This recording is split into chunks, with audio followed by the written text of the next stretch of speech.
Hello everyone. Thank you so much for taking the time to view this video. This is in regard to the DMAC rubric responses that will need to be entered by teachers to indicate whether certain items on their weekly quizzes were correct or incorrect.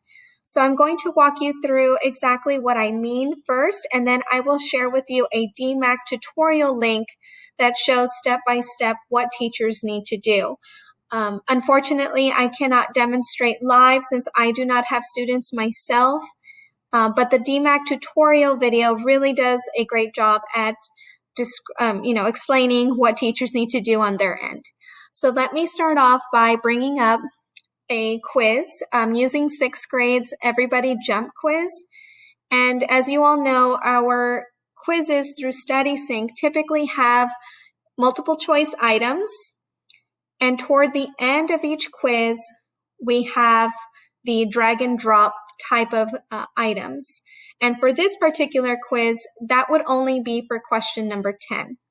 So the student would need to, on their PDF, with whatever annotation tool that they're using, ideally it would be Doc Hub, so that way they're practicing for the benchmark, but please don't worry, continue to use what works for your students until we can get those technical issues ironed out.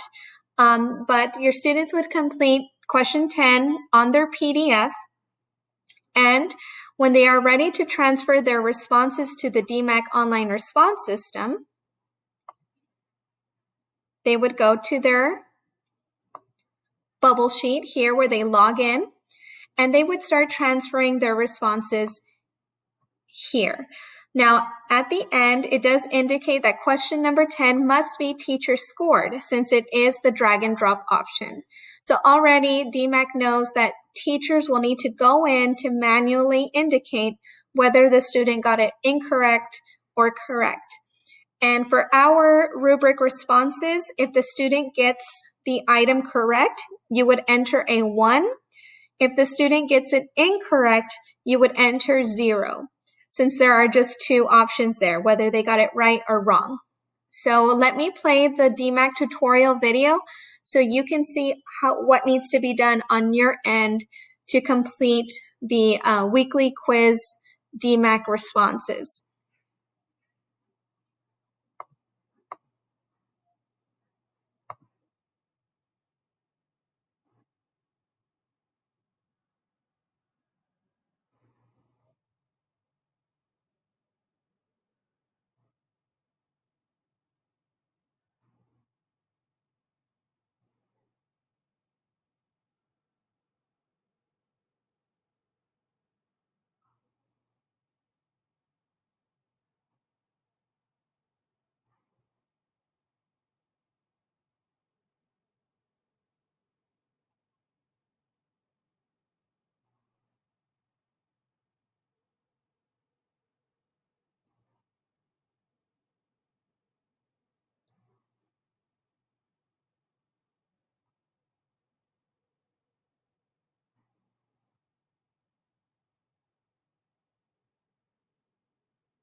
So like I said earlier, for our particular quizzes, we will only be indicating whether the student got the item correct by entering a 1.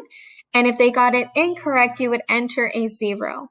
So that's where you would need to go through DMAC to enter those responses for your students. If you have any questions, please feel free to reach out to me as always.